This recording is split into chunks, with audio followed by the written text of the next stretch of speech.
por uma situação de violência, como assalto ou sequestro, pode causar alguns danos psicológicos. O transtorno de estresse pós-traumático, inclusive, pode ser associado ao trabalho. Sobre esse assunto, eu converso agora com Carlos Eduardo Carrusca Vieira, coordenador do curso de Psicologia da PUC Minas São Gabriel. Seja bem-vindo. Obrigado. Para esclarecer, o que é o transtorno de estresse pós-traumático? Então, o transtorno de estresse pós-traumático é, na verdade, um quadro clínico psicopatológico, uma perturbação, uma disfunção mesmo no funcionamento psicológico da pessoa, resultante da experiência vivida pelo sujeito de uma situação potencialmente traumática e que se converteu, em virtude do horror, da angústia e do sentimento de impotência, em uma perturbação psicológica, um conjunto de reações que, de alguma forma, deixam o sujeito em colapso. E isso é o transtorno de estresse pós-traumático, um quadro clínico muito grave do ponto de vista da psicopatologia. E o que difere esse transtorno daquele estresse do dia a dia?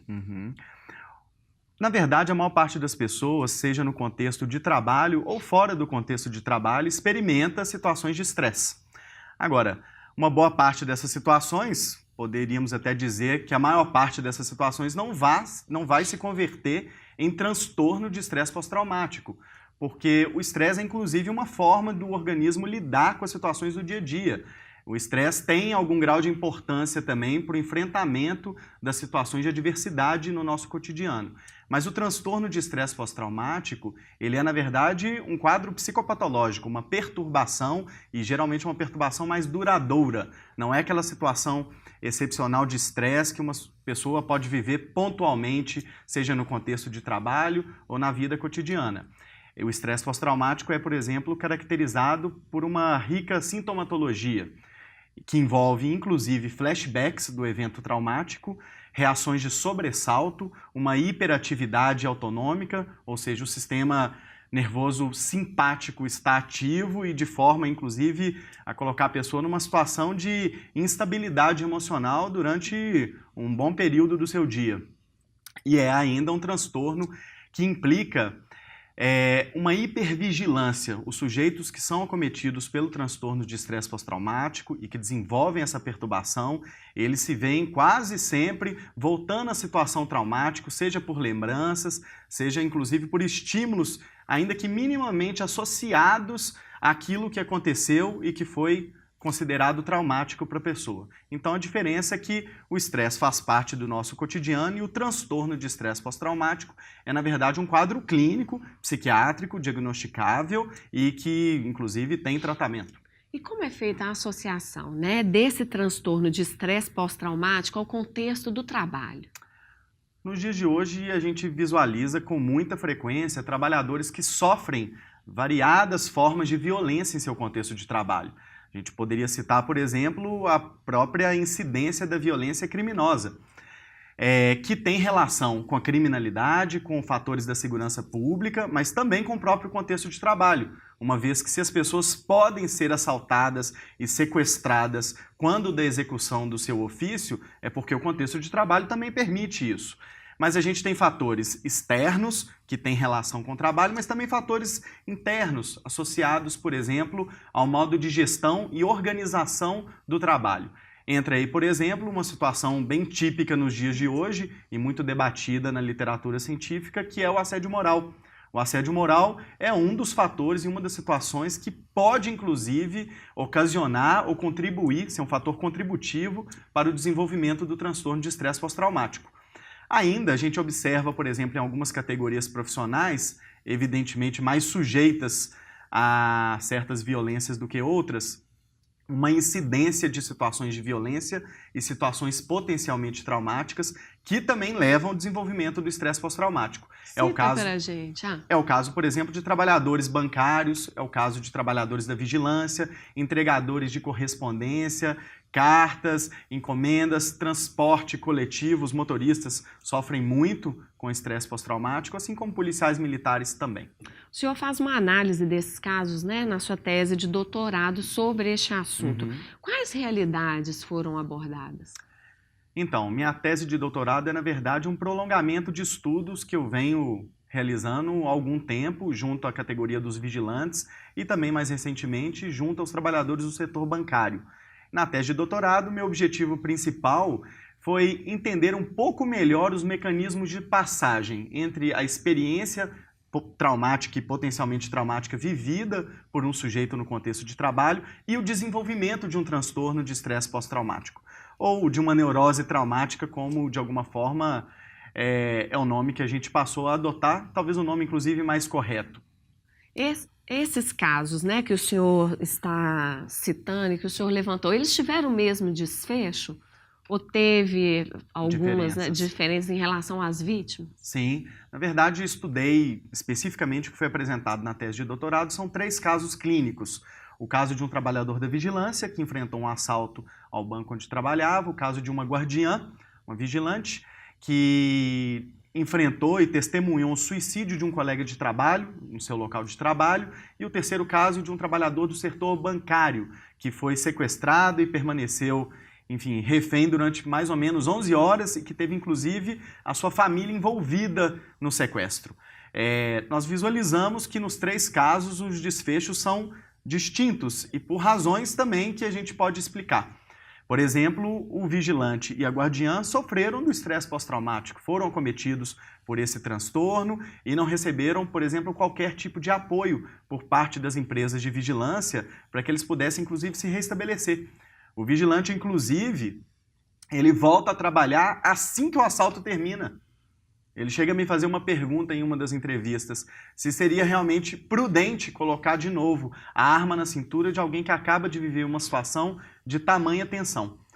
O trabalhador bancário, ele passou a situação de sequestro, mas a gente visualiza na trajetória dele e no decorrer dessa situação, que é potencialmente traumática também para a maior parte de nós, a gente verifica que ele pôde realizar algumas ações que reduziram esse sentimento de impotência e de insegurança durante o acontecimento, o que também teve a ver com o desfecho final do caso, que foi positivo. Além do mais, ele foi também atendido na Clínica Escola de Psicologia da PUC Minas São Gabriel. Então esse foi um momento que a gente pôde, inclusive, oferecer apoio e tratamento a eventuais resquícios ou danos psicológicos que foram causados por esse acontecimento. E como se trata, esse transtorno? Nós temos hoje, enfim, um conjunto de técnicas que nós utilizamos para poder fazer o tratamento do transtorno de estresse pós-traumático, assim como de outros transtornos psicopatológicos.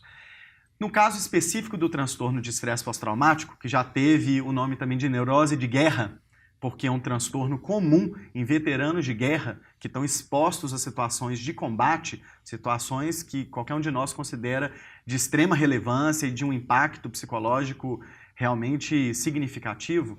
Esses trabalhadores e também os veteranos de guerra são tratados com uma técnica que a gente dá o nome de EMDR, é uma técnica de reprocessamento de traumas, mas existem outras também, como terapia cognitivo-comportamental, e outras abordagens psicológicas também se dedicam ao tratamento desse distúrbio. Mas nos dias de hoje a gente observa uma eficiência realmente mais elevada dessa técnica de dessensibilização e reprocessamento de traumas por meio de estímulos específicos. No caso, por exemplo, do gerente, qual foi o tipo de tratamento? Nós utilizamos também, em particular, quando eu atendi na clínica, nós utilizamos a técnica do EMDR, que é essa técnica de reprocessamento dos traumas em que a pessoa tem a oportunidade quase de retornar à cena e de ressignificar, de elaborar e dar outros sentidos para aquilo que aconteceu.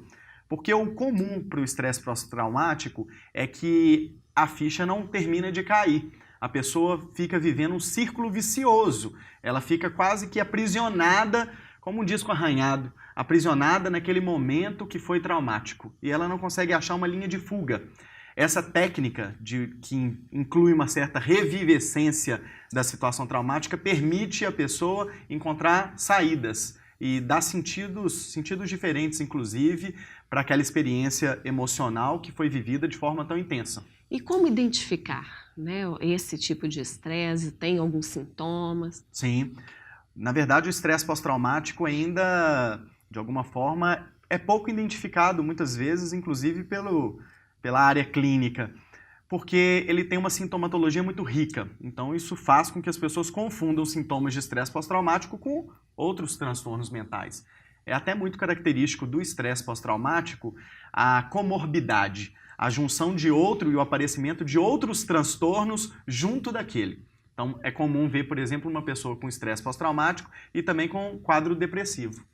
Agora, os sintomas do estresse pós-traumático são a revivescência do evento traumático, a lembrança intrusiva, a pessoa está sempre sendo assediada pela lembrança do momento que foi traumático. E isso a impede, inclusive, de fazer projetos de vida. Daí o sentimento de futuro abreviado. A gente dá esse nome para aquele sentimento de que a pessoa não consegue projetar a vida dela para além daquele momento do trauma. As reações de sobressalto, de se assustar com qualquer estímulo ou qualquer tipo de som ou coisas que evoquem a lembrança do trauma, é também alguma coisa muito característica do quadro do estresse pós-traumático. E para encerrar, tem como preveni-lo, evitá-lo? Certamente. Nós temos que, no contexto de trabalho, ter uma atenção realmente grande ao elemento que é determinante para esses casos, que é a situação potencialmente traumática. Digamos que a primeira forma de se prevenir o estresse pós-traumático é evitar que situações potencialmente traumáticas ocorram no contexto de trabalho. Mas sendo impossível evitá-las, se realmente as medidas forem implementadas e a gente não conseguir evitar o aparecimento do transtorno, essas pessoas devem ter o tratamento adequado. Tá certo, muito obrigada. Eu quem agradeço. O Horizonte Notícia Entrevista termina agora. Se quiser rever o programa, acesse nosso site. Até a próxima entrevista.